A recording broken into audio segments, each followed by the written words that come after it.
প্রিয় ছাত্রছাত্রী বন্ধুরা, তোমরা 2026-এ যারা সিইউটিতে বসেছিলে আন্ডার গ্রাজুয়েট কোর্সগুলোতে অ্যাডমিশনের জন্য, তোমরা জানো যে সিইউটির এই এক্সামিনেশনের মধ্যে দিয়ে তোমাদের যে পার্সেন্টাইল ঘোষিত হয়েছে তার ভিত্তিতে বিভিন্ন ইউনিভার্সিটিগুলোতে স্টেট সেন্ট্রাল ইউনিভার্সিটি রয়েছে, ডিমড ইউনিভার্সিটি রয়েছে এবং প্রাইভেট ইউনিভার্সিটি রয়েছে যারা এই সিইউটি ইউজি র্যাঙ্ক দিয়ে ভর্তি নেবে। 2026-এর জন্য এমনই একটি নোটিফিকেশন হয়ে গেল। তোমাদের আগেই বলেছি আমি যে প্রত্যেকটি ইউনিভার্সিটি ধরে ধরে তোমাদেরকে দেখতে হবে তাদের কবে নোটিফিকেশান হচ্ছে, অর্থাৎ অ্যাডমিশন নোটিফিকেশান আলাদা করা হবে, তাদের ইনফরমেশান বুলেটিন দেবে, সেইখানে তাকে দেখে নিতে হবে তোমার ক্রাইটেরিয়া কী কী রয়েছে। অর্থাৎ এক একটা ইউনিভার্সিটি এক এক রকম ক্রাইটেরিয়া থাকে, শুধুমাত্র সিইউটি র্যাঙ্কটা দেখলে হবে না। সিইউটি র্যাঙ্ক তার সঙ্গে 10+2 এর সাবজেক্টগুলোর কী ধরনের পার্সেন্টেজ রিকোয়ারমেন্ট, এটা কিন্তু হচ্ছে ইউনিভার্সিটি এগুলো কিন্তু ভ্যারি করে। সুতরাং সেইগুলো দেখে নিয়ে তোমাদেরকে অ্যাপ্লাই করতে হবে। তো তুমি তোমার ডিজায়ার্ড ইউনিভার্সিটি যেগুলো আছে নিশ্চয়ই সেগুলো অলরেডি তালিকাভুক্ত করেছো, তাই প্রতিদিন তোমাকে সেই সব ইউনিভার্সিটির হচ্ছে ওয়েবসাইটগুলো ফলো করতে হবে যে অ্যাডমিশন নোটিশ হয়ে গেল কি না। আজকে আমরা এমনই একটা নোটিশ নিয়ে আলোচনা করব। আমি ফাল্গুনী মুখোপাধ্যায়, তোমরা দেখছো আমাদের channel edu help Durgapur. Edu help দুর্গাপুরের পক্ষ থেকে আজকে আমাদের এই ভিডিও সেশনে তোমাদের সকলকে স্বাগত। তোমরা যারা এনটিএর দ্বারা এই কন্ডাক্টেড যে সিইউটি ইউজি এক্সামিনেশন যেটি হচ্ছে তার যে মেধা তালিকা সেই পেয়ে গেছো, তোমরা এর ভিত্তিতে অ্যাপ্লাই করবে।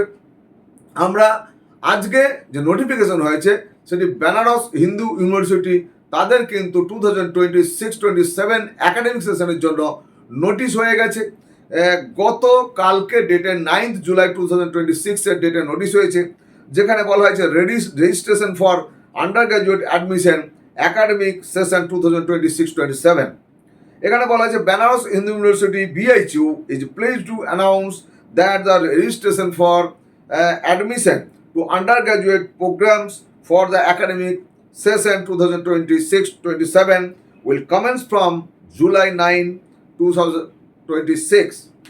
Candidates who have appeared in CUET UG 2026 conducted by the National Testing Agency NTA are eligible to apply. যারা এনটিএর এই পরীক্ষাতে যারা বসেছিলেন সিইউটি ইউজিতে বসেছিলেন তারাই একমাত্র এলিজিবল অ্যাপ্লাই করতে পারবে। এর আগে তোমাদের দেখতে হবে যে এখানকার যে ইনফরমেশান বুলেটিন, সেই ইনফরমেশান বুলেটিনটা ডাউনলোড করে নিতে হবে। আমি এই নোটিশ এবং ইনফরমেশান বুলেটিন আলাদা করে যেতে হবে না, তোমরা ভিডিওর নিচে ডিসক্রিপশন বক্সে আমি দুটো লিঙ্ক দিয়ে দেবো, ওই লিঙ্কে ক্লিক করলে তোমাদের ডাউনলোড হয়ে যাবে। তোমরা ডাউনলোড করে নিয়ে সেভ করে সেটা পড়ে নেবে। কারণ তুমি যে সাবজেক্টটা নিয়ে স্পেসিফিক যে সাবজেক্টটা নিয়ে পড়তে চাইছো তার জন্য এই যে সিইউটি ইউজি দিয়েছিলে কোন কোন ডোমেন সাবজেক্টগুলো থাকতে হবে সেটা উল্লেখযোগ্য। অর্থাৎ বিএসসি এগ্রিকালচার কেউ করতে চাইছে, কেউ ডায়েরি টেকনোলজি নিয়ে পড়বে। যারা সিইউটি ইউজি 2026-এ বসেছিলে এবং বিএইচিতে কবে অ্যাডমিশন পোর্টাল খুলবে সেটার জন্য তোমরা যেমন অপেক্ষা করছিলে, তাই আজ এই ভিডিওটা অত্যন্ত গুরুত্বপূর্ণ হবে তোমাদের কাছে। তুমি যদি আমার চ্যানেল প্রথম দেখছো তাহলে চ্যানেলটা সাবস্ক্রাইব করে রাখো এবং বেল আইকনে ক্লিক করে নোটিফিকেশন ফর অল করে রাখো।